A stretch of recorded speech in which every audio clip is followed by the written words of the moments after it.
Show तो iron से ही Fe से ही किया जाएगा, इसलिए Fe लिखा है। ठीक, ये कॉपर सल्फेट।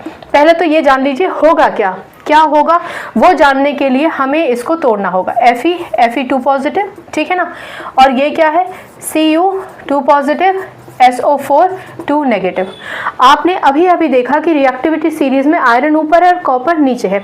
इसका मतलब ये आयरन क्षमता रखता है कि कॉपर को उसकी जगह से डिस्प्लेस करके उसके पार्टनर के साथ अपना बिजनेस बढ़िया तरीके से चलाए। इसका मतलब ये भी हो गया कि ये डिस्प्लेसमेंट रिएक्शन की भी एक एग्जाम्पल है, ठीक है ना। चलिए, आयरन जब सल्फेट के साथ जुड़ेगा तो क्योंकि Fe2 पॉजिटिव है और SO4 भी 2 नेगेटिव है, इक्वल अपोजिट वैलेंसीज हैं, क्रिस क्रॉस करने की जरूरत नहीं है, इक्वल अपोजिट वैलेंसीज यहीं पे कैंसिल कर दिया, प्रोडक्ट बन गया FeSO4, यानी प्रोडक्ट बन गया हमारा FeSO4। ये तो गया पिक्चर से, ये भी गया, बचा कौन, Cu। आयनिक फॉर्म में है लेकिन वहां पर आप इसको Cu फॉर्म में लिखेंगे, एक मेटल के फॉर्म में लिखेंगे, ठीक है। चलिए, यहाँ तक तो सब कुछ बढ़िया चल रहा है और आप इस तरीके से कई इक्वेशन सब बना भी चुके हैं तो अच्छा भी लग रहा होगा। अब हमें बैलेंस करना है, सेकेंड स्टेप बैलेंस ही होता है ना। आयरन एक, SO4 की एक यूनिट है, एक यूनिट मतलब SO4 होल ट्वाइस थ्राइस तो लिखा नहीं है, तो यहाँ भी आप देखिए SO4 की यहाँ भी एक ही यूनिट है, इसमें भी कोई होल ट्वाइस थ्राइस नहीं लिखा है। चलो, कॉपर एक, हमारी इक्वेशन बढ़िया तरीके से बैलेंस्ड है।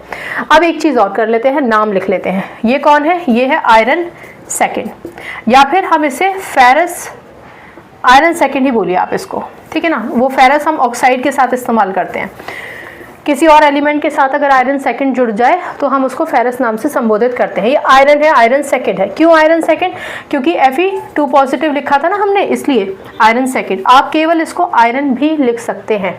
ये क्या है, ये है कॉपर सल्फेट, किताबों में आप इसको कॉपर सेकेंड सल्फेट के नाम से भी पढ़ सकते हैं, ठीक है।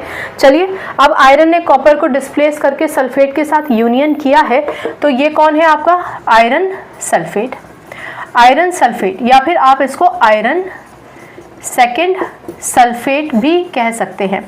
और जैसा कि मैंने आपसे कहा कि अगर आयरन सेकेंड किसी के साथ जुड़ जाता है तो आप फेरस शब्द का इस्तेमाल कर सकते हैं, यानी iron sulphate, iron second sulphate, या फिर आप इसको फेरस सल्फेट भी कह सकते हैं।